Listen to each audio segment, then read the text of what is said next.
Calculate the cell potential of the following cell given the standard reduction potential values of magnesium minus 2.36, copper plus 0.34, and cell representation is also given.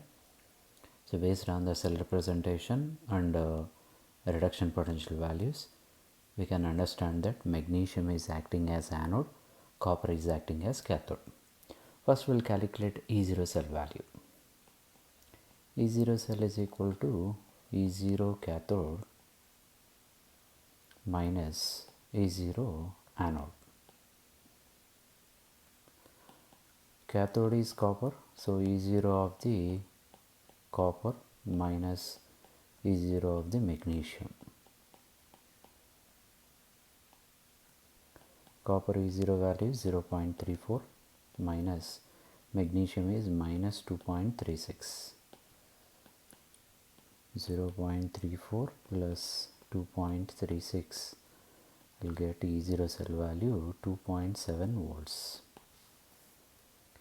And the nearest equation is E cell is equal to E0 cell minus 0.0591 by N log Q.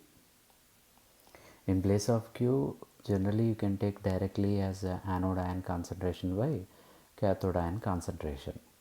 But how to take that I will explain in detail here. First here anode reaction is magnesium will undergo oxidation Mg plus 2 aqueous plus 2 electrons, and at cathode copper will undergo reduction Cu plus 2 aqueous plus 2 electrons gives rise to Cu solid. Overall cell reaction is Mg solid plus Cu plus 2 aqueous gives rise to Mg plus 2 aqueous plus Cu solid. Q is equal to product concentration by reactant concentration. Products are Mg plus 2 concentration, Cu concentration by magnesium concentration into Cu plus 2 concentration. Concentration of magnesium into concentration of Cu plus 2.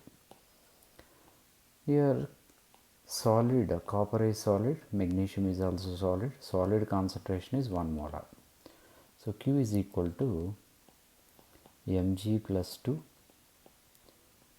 by Cu plus 2 concentration. As I told, directly also you can take it as anode concentration by cathode concentration.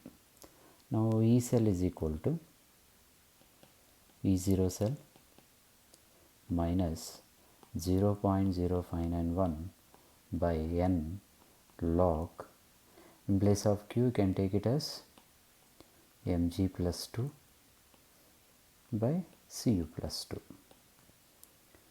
E0 cell value we calculated already, that we got 2.7 minus 0.0591 by 2, number of electrons are 2 here, log Mg plus 2 concentration is 0.05, Cu plus 2 concentration is 0.1. 2.7 minus 0.0591 by 2 log 0.5. 2.7 minus 0.0591 by 2 into minus log 0.5 values minus 0.3010. If we calculate value you will get 2.708 volts.